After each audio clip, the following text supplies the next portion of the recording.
A paixão nasce de um encontro casual, sempre assimétrico. Um só é aprisionado por um detalhe que vai condensar, durante um tempo, o conjunto das causas do desejo. Assim, Jean Delacroix exclama: naquele simples cabelo, que em meu colo viste voar, ao vê-lo em meu colo, nele preso tu ficaste, e só num dos meus olhos te feriste. O apaixonado, aprisionado pelo movimento de uma mão ou de um olhar, se verá amarrado àquilo que o apaixona, àquela beleza convulsiva, erótica, velada, explosiva, fixa, mágica, circunstancial, que André Breton evoca em L'amour fou. É raro, senão excepcional, que o apaixonado, no período de exaltação, senão de gozo que parece caracterizá-lo, experimente a necessidade de formular uma demanda de análise. É no momento em que o tempo se torna espera do que pode não responder ao apelo, do que só pode trair, que essa demanda se apresenta como um pedido de socorro contra o desamparo melancólico, em que então parece submergir o sujeito. É possível, igualmente, que ele se precipite no processo analítico ao se ver condenado a recusar as qualidades daquela ou daquele que o amarrou com uma crueldade que o espanta. A paixão e a melancolia nos permitirão delimitar a relação do sujeito com o outro e com a alteridade. Ora, se admitimos que a melancolia é o núcleo em torno do qual se organiza a paixão, se a exuberância apaixonada é o lugar paradoxal que a melancolia assombra para tentar se curar, podemos nos perguntar como o outro, na qualidade de agente do gozo infeliz, se situa nesse drama. Em um e outro caso, aquele que é presa de tais afetos se ausenta da sua posição de sujeito, submetido ao outro. Ele está tão constantemente arrebatado, submetido ao outro, ele está constantemente arrebatado, sem ser jamais arrebatador. É pelo menos assim que se apresenta. Ele é o brinquedo, a marionete, a vítima passiva de sua parceira ou parceiro, que acusa de ser o agente da sua derrota apaixonada. Na paixão, o outro, objeto dos ardores do apaixonado, é intimado a manter a posição, não de bom ou mau objeto, mas daquele por quem o escândalo acontece, daquele que precipita o apaixonado num drama em que ele brinca de se desfazer das suas insígnias, em que ele joga a sua derrota. O melancólico, por sua vez, designa o outro como causa da sua passividade, agente do seu desamparo. À semelhança do crente que julga inelutável a manifestação de um flagelo de Deus, o melancólico se confessa culpado e chama com todas as forças o justiceiro anônimo que lhe revelaria o erro que estaria na origem das suas autoacusações infinitas. A hipótese que tentarei sustentar a partir dos fragmentos clínicos é a seguinte: o melancólico lidou com uma mãe que não pôde acompanhá-lo no desmame. Se consideramos que é a mãe que perde o seio, que o seio só está aplicado sobre a mãe, se admitimos que é a criança que no desmame cede este seio, o desmame seria uma cessão. O que se passará se uma de suas condições, considerando que ele é uma experiência comum, a criança e a mãe, não for cumprida? Se, por exemplo, a mãe, o primeiro outro, não estiver em posição de consentir? O desmame supõe que a mãe seja capaz de entender que no aleitamento é ela quem perde o seio. Seu desmame tornaria, portanto, possível aquele da criança. Em resumo do seio, ela só teria o gozo. Ora, a prolongá-lo, ela barraria o caminho à possibilidade de ceder o seio, a que tem direito a criança. Podemos dizer, desde logo, que a criança só pode ceder aquilo que se constituiu como perdido pelo outro. É nessa operação que o objeto se constitui. De onde a minha pergunta? Se essa cessão é uma capitulação, há aleitamentos e desmames que são capitulações para os filhos, não seria o objeto, pelo menos em parte, subtraído de uma perda?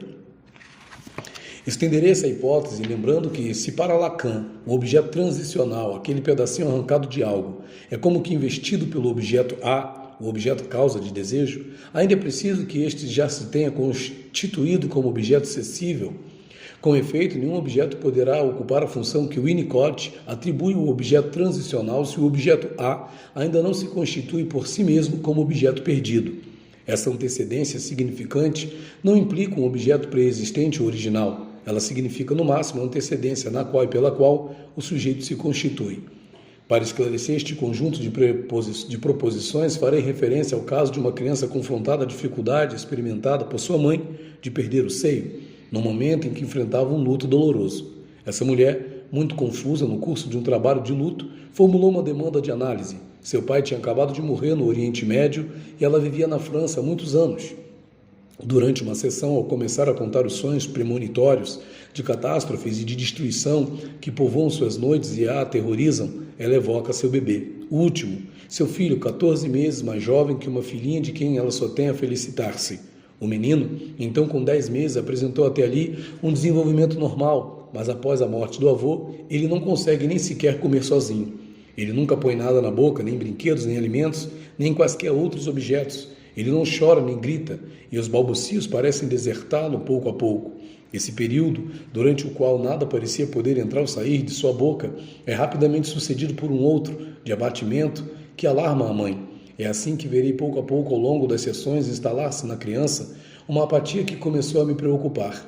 Intrigado, pergunta a analisanda sobre sua história alimentar e aquela dos seus diferentes filhos.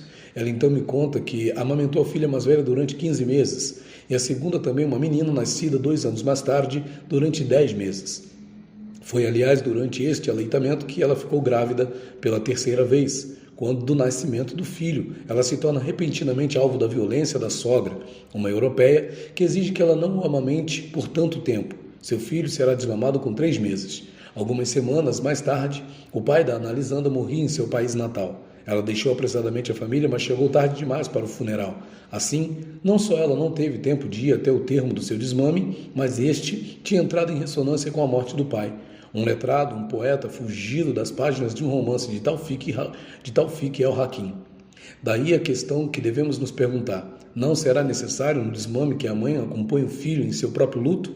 Não haverá nessa trajetória do desmame comum à criança e à mãe uma experiência de luto compartilhado? Para que este advenha, não é preciso que a mãe tenha tido tempo psíquico, de compreender que o seio dado é uma parte separada dela, oferecida à criança?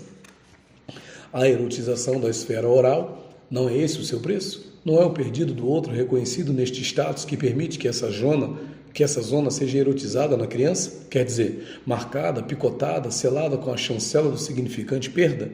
Não é quando o outro se dá como suscetível de perder essa parte de si que permite ao bebê um enlaçamento das pulsões parciais, a pulsão de morte? O objeto perdido do primeiro outro, a mãe ocasionalmente, como a designa Lacan, não pôde aqui se representar como modelo primeiro de constituição do objeto. Na falta do objeto perdido em consequência do outro, vítima da falta de privação, melancólico na sua acepção clássica ou em suas equivalências sintomáticas, anorexia, bulimia, toxicomania, tenta ressuscitar pela degradação e pelo suplício do seu corpo, até o ponto de se sujeitar à perversão de um outro, um corte ou uma perda que não teve lugar. De agora em diante, o melancólico é esse objeto não separado que não chegou a ser. Como tal, ele é um dejeto que tenta se constituir como causa de não desejo, de desejo impossível para todo e qualquer outro suscetível de se interessar por ele. Mas se na paixão uma série de fragmentos de objetos causa de desejo vem se moldar e condensar em torno do outro, que amado apaixonadamente é elevado à dignidade de ser, na melancolia assistimos a uma defecção pulsional, tal que ninguém poderia mostrar-se suficientemente indigno para suportar uma causa literalmente perdida por antecipação. Deves ser muito indigna para te rebaixares à minha indignidade. Tal seria a fórmula que exprimiria essa degradação. Ora, essa posição do analisando pode acarretar dificuldades maiores na transferência, oriundas seja de uma idealização exagerada do analista, seja de uma destituição as quais colocam constantemente em perigo a condução do tratamento. Qual seria o desejo do analista? De que tipo há de ser para poder se prestar à escuta de uma palavra que remoe ao infinito as diferentes representações da indignidade e da depreciação, diria o melancólico.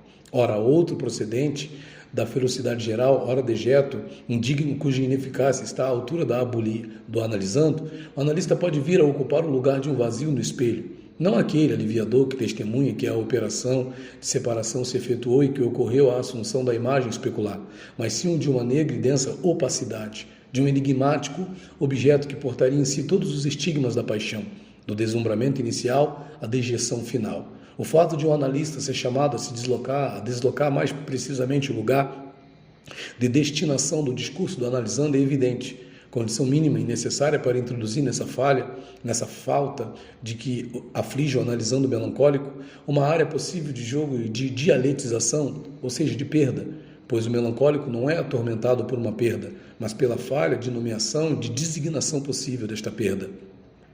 Não paro de comer durante todas essas semanas e vim encarquilhada, inteiramente voltada para um só objetivo, me preencher. Talvez seja uma certa falha de alimentação do bebê que esteja sendo compensada. Essa intervenção surpreendeu Jezabel. Na sessão seguinte, ela disse como teve a impressão de apaziguar-se ao ouvir aquilo. Alimentar-se não era uma monstruosidade a mais, mas uma autorização para reconhecer que algo lhe tinha faltado. Este apetite não era uma bulimia sintomática, mas um outro apetite, aquele que ela não tinha conhecido. Essa construção imprevista inaugurou um deslocamento suscetível de tirar Jezabel de um vai e vem que situava o analista numa posição especular, ao mesmo tempo de desqualificação constante de extrema ferocidade. Quanto mais não seja, foi esse o trajeto que ela empreendeu para introduzir em sua análise o enigma de um desejo suscetível de encontrar sua causa, seu objeto. Com efeito, a constituição do objeto na transferência e singularmente nos tratamentos de melancólicos permite ao analisando, às vezes a partir de uma queixa que parece infinita, tornar um sintoma significante, sublinhar sua dimensão metafórica e inscrevê-la naquilo que não chegou a advir, para poder, enfim, no contexto dessa série de deslocamentos, perceber a dimensão do desejo. Pois fazer advir na melancolia o objeto como perdido supõe que é como não perdido, logo não advindo, que ele se apresenta no melancólico como uma causa de sofrimento, de luta impossível de cumprir, a qual o sujeito é submetido. Com efeito, se na paixão o objeto causa de desejo parece perder sua qualidade ao tornar-se idêntico ao personagem em que o apaixonado fixou sua escolha e ao qual se submete na melancolia, o que assinala a causa e a derrota pulsional é a própria falha de deessência do objeto, a qual leva o melancólico a não poder nada investir, nada desejar. Esse impossível o mergulha no espanto de um luto redobrado e mortífero. A este propósito, a história de Jezabel nos parece exemplar. Após vários meses de hospitalização numa clínica privada, ela vai começar sua análise sob sombrios auspícios. Perto dos 50 anos de idade, ela se casou aos 18, sobretudo, diz ela, para fugir de um casal parental aterrorizante, do qual é a única descendente. Ao longo dos anos, estabeleceu laços marcados por uma extrema voracidade com um marido cheio de atenção e carinho. De repente, após 28 anos de casamento, seu marido para de honrá-la. Ela tenta de tudo para trazê-lo de volta em vão. Desde então, persuadida de que ele for atingido pelo limite da idade, ela se isola com sua numerosa prole, da qual se ocupa inteligentemente. Por outro lado, desenvolve uma atividade literária na qual se dá muito bem. Alguns anos se passam e um dia ela decide arrancar do marido uma confissão. Ele então confessa que há 5 anos não experimenta mais nenhum desejo pelas mulheres.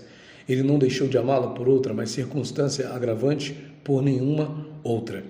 Diante desse recuo marcado por uma repulsa ao corpo feminino, Jezabel cai brutalmente numa depressão profunda, ao longo da qual perde toda a estima por si mesma. Ela só sairá de seu torpor para desenrolar uma queixa infinita. Ela sabe que perdeu, diz, mas não o que perdeu, pois isso só pode ser dado por um homem, e por um só homem, aquele mesmo que se furta à tarefa. A superposição de quem ela perdeu com o que ela perdeu provoca um abismamento melancólico, uma perda de autoestima, expressão daquilo que profundamente enigmático e perturbador assinala definitivamente um luto impossível. Daí em diante, ela não sabe mais a quem deve se dirigir para reabilitar aquela parte de si mesma que extraviou. Ela sabe muito bem e o diz, não foi ele que ela perdeu, mas a si mesma, que nessa aventura foi arrastado numa deriva que a aniquilou. Aliás, Karl Abraham diz precisamente isso, se aplica ponto por ponto a Jezabel, que na melancolia a sombra do objeto se retirou do ego, ao passo que no luto a sombra do objeto pousa sobre o ego para invadi-lo, e é esta retirada que está aqui em causa. Algo de estranho lhe aconteceu, tal seria a disposição muito particular que analisanda, expressão banal nas melancolias provocadas por um desastre passional, e que podemos desenvolver assim: eu sofri um dano, algo me foi tomado, sou portanto indigna, e minha história é a de uma longa e perpétua indignidade. Em resumo, o melancólico fracassa lá onde o paranoico tem êxito. Com efeito, se este chega com sucesso a criar objetos persecutórios externos, o melancólico, por sua vez, se afunda num universo de infelicidade sem causa assinalável. Jezabel aplicará essa querela a si própria, enquanto pedirá infinitamente ao outro que lhe dê aquilo que, por definição, para ela é impossível dar, e que lhe permitirá reforçar mais e mais o sentimento de degradação e de indignidade que a habita. Privam-na do único objeto que pode preencher o abismo que ela porta em si mesma e que se abre a cada instante sob seus pés. Donde a questão que a clínica nos permite formular há lugar para o outro no gozo orgástico que parece ser o próprio dos melancólicos? No pior do seu desamparo, Jezabel parece atormentada por uma pulsão sexual que se desencadeia em torno do que falta, uma falta oriunda da desintricação pulsional, em que a obscuridade de uma confissão reclamada vem se confundir com uma exigência dirigida a um marido que ela persegue com seus ataques em pura perda. Aqui a morte e a vida parecem pertencer ao domínio do impossível, no ímpeto que se manifesta em lugar do que é faltante. Amor e ódio, mais que presentes, parecem estar na origem de uma culpabilidade que faz Jezabel dizer que ela é mais culpada do que todos os outros juntos, mais culpada do que seu pai, cuja indiferença e fraqueza mascaravam uma extrema crueldade, mais culpada do que sua mãe, quando esta some definitivamente do domicílio conjugal para afirmar seu direito ao orgasmo. Jezabel se arrebata na alta flagelação da sua indignidade e do seu desejo de ser satisfeita por aquele que se furta. Ela pede verdadeiramente, pois sabe que a única resposta possível que sua demanda pode receber é aquela que a arremete tragicamente à parte inerte do corpo do seu companheiro, convocada apenas para satisfazer seu fechamento em si mesma. O estranho é que Jezabel parece estar situada na articulação da mania e da melancolia, no exato lugar em que o ódio e a autodepreciação se conjugam. Para compreender essa hipótese, propõe ao leitor se reportar à obra de Dostoiévski, Memórias de um Subterrâneo, um extenso monólogo semelhante àquele que um melancólico pronunciaria ao longo das suas tristes ruminações para se apresentar a nós não como presa de um sofrimento, mas de uma culpabilidade sem causa. O principal é que de nada adiantou mudar, virar, ao final sou sempre o primeiro culpado, e o mais vergonhoso é que sou culpado sem sê-lo, segundo as leis da natureza, por assim dizer, culpado antes de tudo de ser mais inteligente que os outros, que estão à minha volta. Enfim, sou culpado porque, mesmo que fosse dotado de alguma grandeza de alma, isso só teria acrescentado aos meus tormentos, consciente que sou da sua total nulidade. Além disso, mesmo supondo que ao renunciar à minha grandeza de alma tenha, ao contrário, querido me vingar do meu ofensor, eu teria sido incapaz de fazê-lo, pois provavelmente não me decidiria a agir, mesmo que fosse capaz. Dostoiévski atribui esse sentimento a uma volúpia oriunda de uma humilhação particular que parece ultrapassar as leis humanas e as leis da natureza. Dizer impossível procede do destino do comum, mas o impossível é vivido pelo melancólico a cada instante. Ele lhe é íntimo e dele se alimenta. Ao mais profundo do abismo, ele zomba tanto quanto a divindade do impossível e da degradação extrema que tenta atingir no horror e na apatia. O melancólico, na obscenidade da queixa permanente e do horror que a todos ele faz compartilhar, é potencialmente um deus maníaco, triunfante, atordoante, devorador e, por tudo dizer, atormentado por uma paixão que temos a obrigação de reconhecer sob a apatia e o desinteresse aparentes em relação ao mundo e aos outros. Roger Munier escreve: a melancolia conhece o mundo perecível e o aborda a partir desta dimensão. Nada de extraordinário, aparentemente, mas saber que o mundo é perecível e habitá-lo como tal não é tão frequente e tão simples. Nós bem sabemos que o mundo é perecível, mas não agora, não aqui. Sabemos que passará, mas depois, num depois finalmente improvável, como é a nossa própria morte. Nós não vemos a rosa em sua eclosão e beleza como a rosa que morrerá, cujas pétalas fenecidas, lívidas, um dia juncarão o chão. Saber a rosa perecível não para depois, mas agora e diante dela é um outro e pungente saber. É o que a melancolia nos convida, se formos até o fim dela mesma. Assim, ela põe a potência duplamente em xeque. Ela a mantém à distância, reconhecendo-a pelo que é, potência certamente, obrando na força e na beleza, mas ameaçada em suas próprias forças, um dia expostas em negativo. A melancolia nada deixa fora do seu campo, alcança o divino como o terrestre, e de duas maneiras parece-me. Ela os alcança ao englobá-los em seu obscuro pressentimento. Ela os alcança diferentemente, talvez por meio desse pressentimento, se não dentro desse pressentimento mesmo.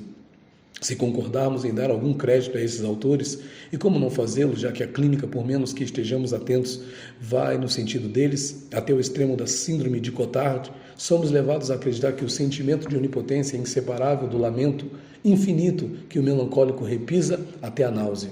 Trata-se de reconhecê-lo e de dá-lo a reconhecer na transferência. Essa onipotência, semelhante àquela que desenvolve uma criança que chora e exprime uma exigência absoluta, seria o inverso daquela que habita o apaixonado na fase do encontro, da descoberta, da assunção da sua imagem projetada no olhar do outro. Em síntese, o que nos permitiu declarar Jezabel melancólica, quando poderíamos ter formulado a hipótese de um episódio depressivo reativo, foi o seguinte: o fato dela ter aceitado, sem questionar, durante vários anos a falha do marido. Sua distração, que absolutamente não tinha chamado sua atenção, parecia encontrar-se com um núcleo melancólico que nela estava desde sempre trabalhando. Ela não recebera o que merecia, e sua aversão a si mesma encontrava plena satisfação na deserção do esposo. Suas autoacusações e sua autodepreciação provinham antes mesmo de poderem exprimir-se do pró e do contra da luta pelo amor que resultou na perda do amor. Daí em diante, passou a dar queixa para retomar a expressão de Freud em Deuil et Mélancolie. Suas queixas são queixas dadas contra, segundo o velho sentido do termo alemão, Anclage.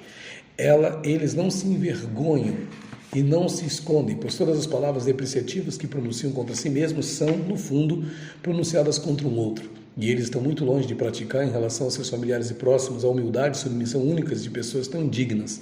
Bem ao contrário, são críticos no mais alto grau, como se sempre tivessem sido lesados e sido vítimas de uma grande injustiça. Tudo isso só é possível porque as reações dos seus comportamentos ainda provêm de uma constelação psíquica que é a da revolta, constelação de um certo processo, que um certo processo fez em seguida evoluir para o abatimento melancólico. Identificação do ego com o objeto abandonado e confrontação com uma sexualidade devastadora e deserotizada, com uma sexualidade sem palavras, sem amores, sem ternura, tal parece ser o segredo da melancolia de Jezabel. Daí o desejo, durante o primeiro ano de casamento, de ter nascido do seu homem, e não daquele que a remetia a uma cena originária tirada do real de uma sexualidade parental inerte e obscena. Além disso, como seu marido se afasta dela não por outra, mas por nenhuma, ela se vê como que intimada a identificar-se até a duplicação com o destino miseravelmente orgíaco de sua mãe. Essa identificação não é histérica, o objeto seria então eroticamente investido, mas em vez disso uma identificação perturbadora. O objeto não é perdido, mas desde sempre abandonado. Esse abandono deixa uma carga amorosa, flutuante e eminentemente ambivalente, própria a desencadear o ódio e o sadismo, a reivindicação e a querela, hipótese que parece ilustrar de modo perfeito a proposição de Freud, segundo a qual as causas desencadeadoras da melancolia transbordam em geral o caso bem claro da perda devido à morte e englobam todas as situações em que se sofre um prejuízo ou dano, uma humilhação, uma decepção, situações que podem introduzir na relação a oposição de amor e de ódio ou reforçar uma ambivalência já presente. Assim, por trás das queixas incessantes, das ideias de danos e de indignidade, nós não podemos deixar de reconhecer o ímpeto de um narcisismo desesperadamente ferido, o corpo, o abismo, em que todo orifício parece ter sido inerotizado, a tal ponto que o sujeito só parece confrontar-se com um real orgíaco, confirma que não é do objeto primeiro que se trata aqui, mas daquela parte da coisa, das Ding, que escapou do assassinato, quer dizer, do processo de simbolização que permite dar ao objeto seu status de objeto perdido. Não há luto nesse lugar, mas uma tristeza interminável, sem fundo nem limite. Na psicose maníaco-depressiva, o crime, nos diz Karl Abraham, é renovado periodicamente. Sempre inconsúpito, ele resta pendente de um luto. O reconhecimento por Jezabel, quando das suas dificuldades conjugais, de que nascera daquele casal parental, despertaria o horror que desde sempre estava escondido dentro dela. O horror de um corpo erotizado não pelo discurso materno, mas pelos traços da coisa, aquela parte obscena e até fascinante de uma mãe não simbolizada. Assim, irrompia com horror essa convicção. Seu marido tinha sido, ao longo de todos esses anos, não um objeto de amor exterior, mas um traço do inominável. Num primeiro momento, todavia, ele tinha representado para ela uma maneira de escapar de sua infância devastada. Ele lhe permitirá viver negando que era filha daquela família, daquela linhagem. A derrocada de seu marido a abandonava desarmada, nua, em demanda, suplicando que sua onipotência primeira lhe pudesse ser concedida novamente para nunca mais desaparecer. Reduzida a nada mais do que dejeto, transformara-se naquele resto desvalorizado e inconsistente que ela odiava profundamente. Magoada, repetia ele, estranhamente magoada como o não poder, mas ele é soberano como o não poder e em sua incúria, o não poder todo-poderoso. Tal seria talvez o paradoxo da melancolia de Jezabel, filha única de uma mãe realmente ausente, de um pai infinitamente enlutado. Ela se apresenta a nós como portadora da marca dessa onipotência materna, da qual nunca pôde, diz ela, fazer o luto. Assim ela se via embaraçada pela marca de um desmame não completado e que a mantinha prisioneira de uma oralidade devastadora, de uma paixão em que o fúnebre parecia perfilar-se por trás do júbilo e do gozo. E não é isso que indica a paixão de Jezabel, confrontada a uma transgressão comandada por um impulso imperioso e mortífero de interrogar uma cena primária que se reduz ao amor da mãe, concebida como causa de tudo? De fato, podemos postular que a paixão é uma formação de compromisso face a um núcleo melancólico silencioso que pode muito bem ser atravessado por sintomas histéricos e fóbicos, ou às vezes perversos. Essa hipótese explicaria os casos nos quais o que está em jogo numa paixão parece reduzir-se à suposição de que o brasão paterno foi atacado, revelação que numa crise existencial desencadeia um abismamento melancólico, se consideramos, por outro lado, que o amor se funde com um significante, uma articulação significante, ao passo que na paixão é um signo que está no princípio do encontro, devemos tirar certas consequências dessa hipótese. Doravante, o ser do qual o sujeito se aliena vai encarnar por intermédio desse signo um outro sem referência fálica, como que situado fora da castração. Essa ausência de referência procede de uma desligação pulsional, em que o sem limite e a imortalidade se conjugam em um ponto em que triunfa um processo de dissubjetivação. Na conjunção de um tremor amoroso e de um enlouquecimento filial, se a paixão é, nos termos de Georges Bataille, a realidade mais emocionante, não deixa de ser, ao mesmo tempo, a mais ignóbil. Ela é horrível, ela é trágica, ela é inadmissível, e mais ainda porque é divina.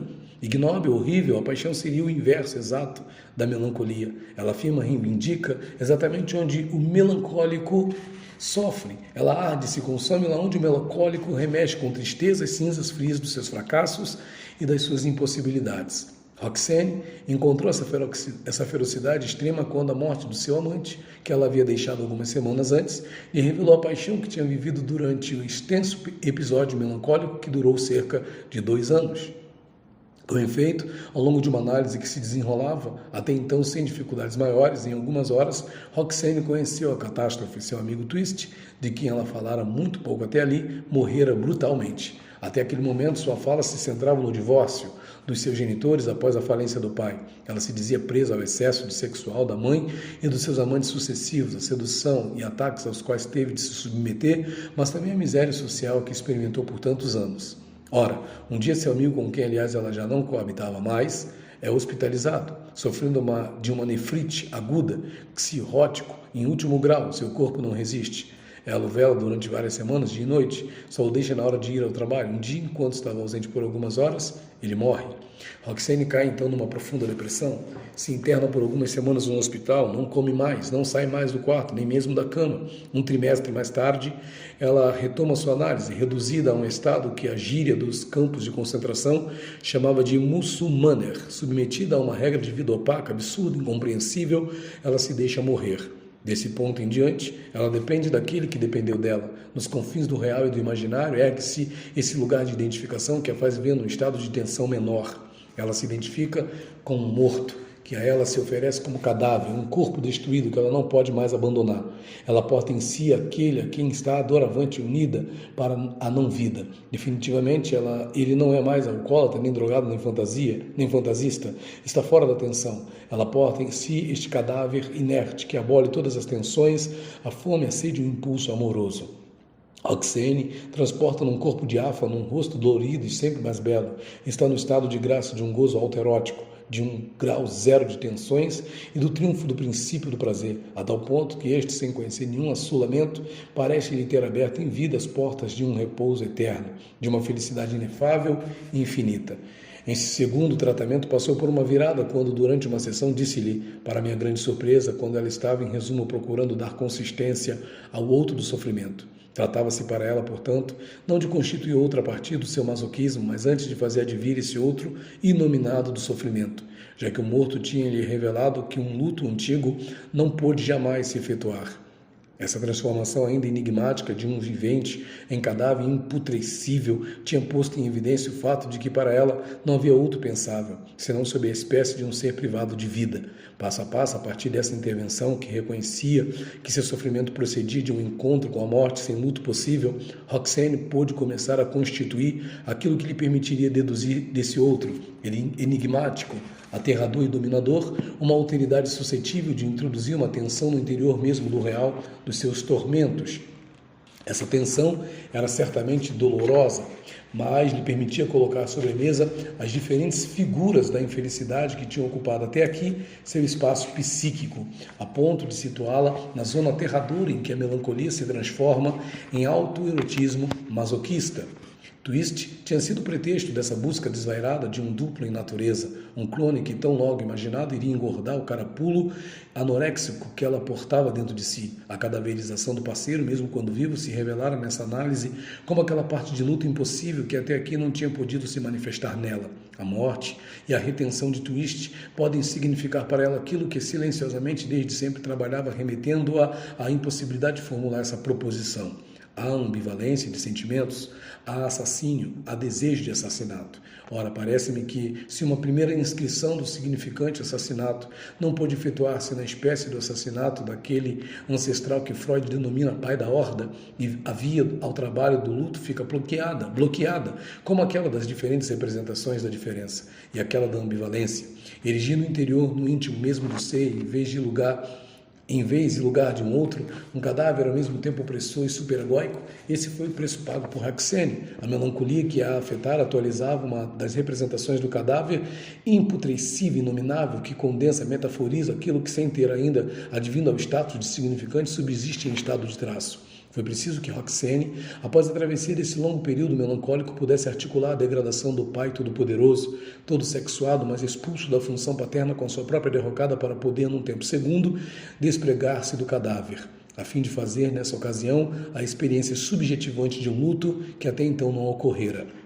Enfim, se considerarmos que o que funda a existência pertence ao domínio dos laços que o sujeito pôde estabelecer com o outro, é preciso nos perguntar sobre a qualidade dos laços que o melancólico estabelece com seus familiares e próximos. A outro, para o melancólico, nada é menos certo. Que seria este outro? Qual seria a sua qualidade se admitirmos que o melancólico é aquela criança abandonada cedo demais por uma mãe, demasiado ocupada na contemplação de sua própria imagem? Com efeito, esta mãe não é uma distraída. Ela é ausente para seu filho e para aquele que ocuparia em relação a ela uma posição de pai.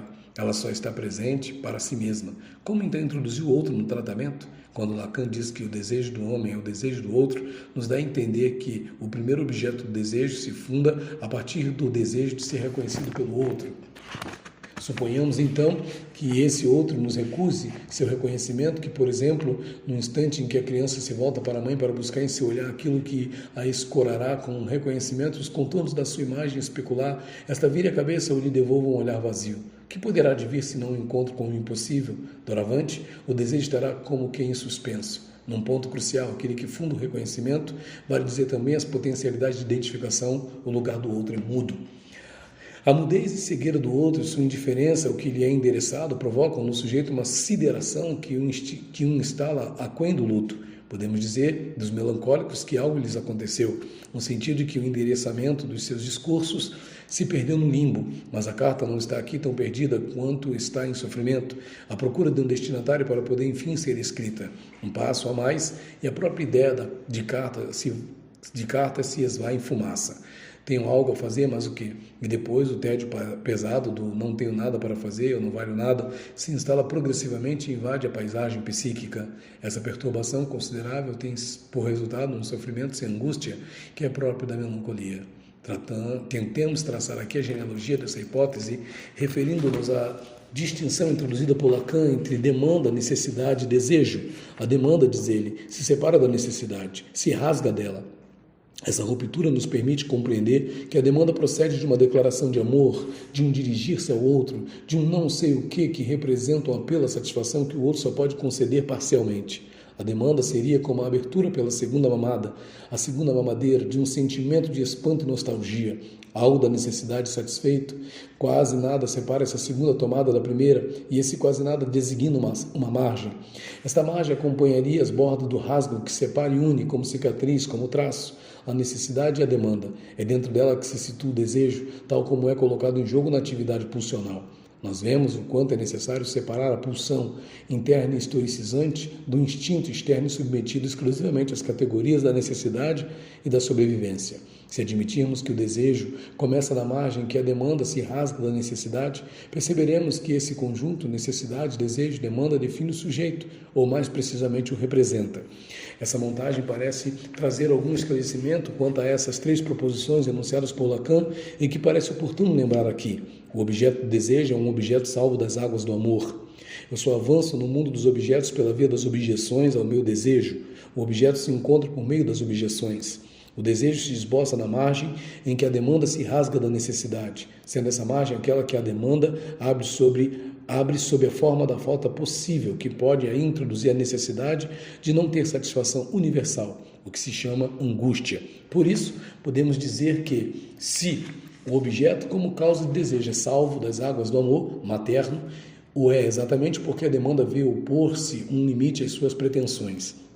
Nessa perspectiva, podemos compreender em relação às objeções ao desejo, lá onde a pulsão não encontra seu objeto, o desejo se relança e encontra seu espaço de desdobramento. O que faria objeção ao desejo? O amor que tende a coincidir com o objeto a ponto de subtrair do jogo amoroso a dimensão de prazer.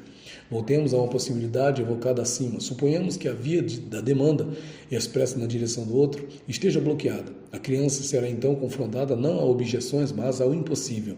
Nesse lugar, a angústia se ausenta e a montagem topológica, a necessidade, demanda, desejo desmorona.